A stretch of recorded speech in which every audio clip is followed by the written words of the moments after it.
Halo, hari ini kita akan belajar tentang pasar dan aktivitas ekonomi. Pada bagian pertama ini, kita akan terlebih dahulu belajar tentang pengertian pasar dan peran pasar. Pengertian pasar. Secara sempit, pasar dapat diartikan sebagai tempat bertemunya penjual dan pembeli untuk melakukan transaksi jual dan beli barang atau jasa. Nah, pengertian ini dapat kita pahami dengan melihat pasar tradisional. Secara luas, pasar merupakan proses di mana penjual dan pembeli saling berinteraksi untuk menetapkan harga keseimbangan atau kesepakatan atas tingkat harga berdasarkan permintaan dan penawaran.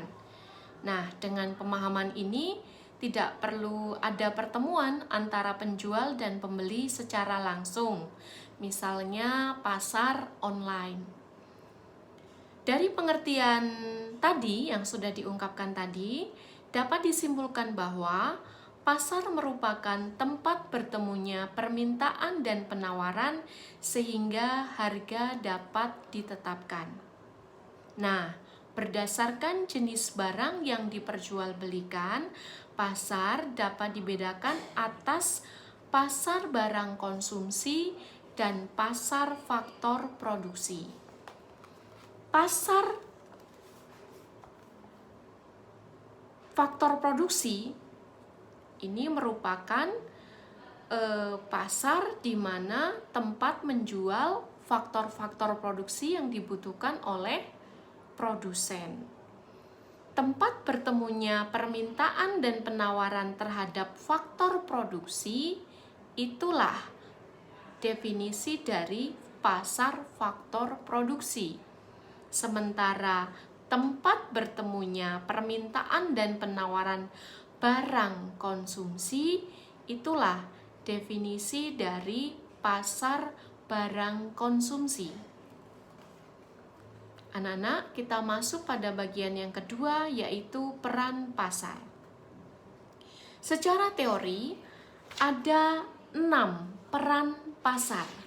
Peran pasar yang pertama adalah mengatur kegiatan produksi. Dalam kegiatan produksi, perusahaan membutuhkan faktor produksi.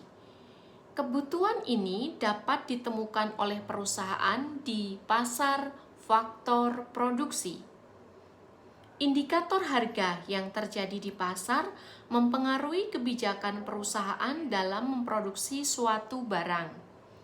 Ketika harga faktor produksi itu mahal, perusahaan akan berusaha mencari bahan baku substitusi atau bahan baku pengganti agar terbebas dari penggunaan bahan baku yang mahal.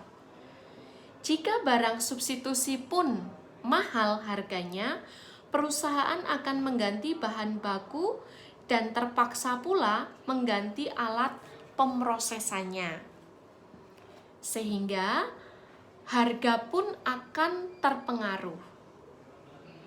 Faktor produksi yang dibutuhkan oleh produsen terdapat di pasar. Ini dia yang tadi dimaksud dengan pasar faktor produksi.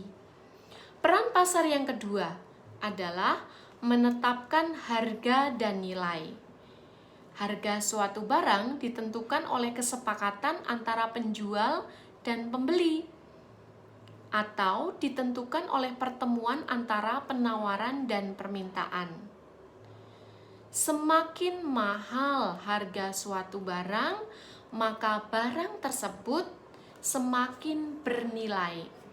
Sebaliknya, semakin murah harga suatu barang, maka nilai barang tersebut juga semakin kecil atau rendah. Peran pasar yang ketiga adalah mendistribusikan barang dan jasa. Pasar dapat memperlancar proses penyaluran barang atau jasa dari produsen kepada konsumen. Transaksi jual beli yang terjadi di pasar memungkinkan produsen menawarkan hasil produksinya kepada konsumen.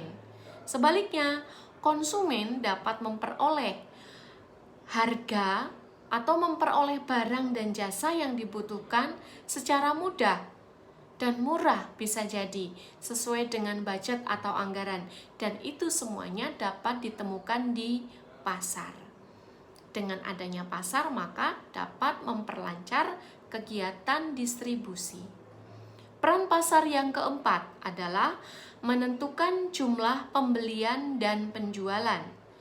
Pertemuan antara penjual dan pembeli di pasar dapat menentukan jumlah pembelian dan penjualan.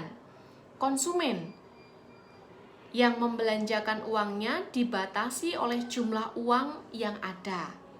Jumlah unit barang yang dibeli tergantung pada kemampuan konsumen.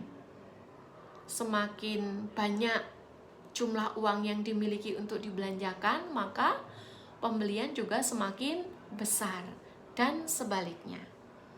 Peran pasar yang kelima adalah menentukan stok barang untuk keperluan masa depan. Hal ini dapat dilihat dengan indikator harga di pasar. Biasanya semakin murah harga barang di pasar, konsumen akan cenderung mengumpulkan atau membeli dalam jumlah banyak. Hal ini terjadi biasanya sebagai antisipasi, jaga-jaga kalau harga mengalami kenaikan atau untuk keperluan masa depan. Peran pasar yang terakhir adalah melakukan promosi. Pasar dapat digunakan sebagai tempat melakukan promosi. Pasar banyak dikunjungi oleh pembeli, itulah sebabnya pasar dapat digunakan oleh produsen untuk memperkenalkan produk mereka.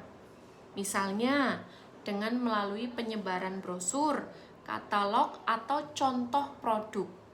Nah, demikian anak-anak materi pada pertemuan pertama.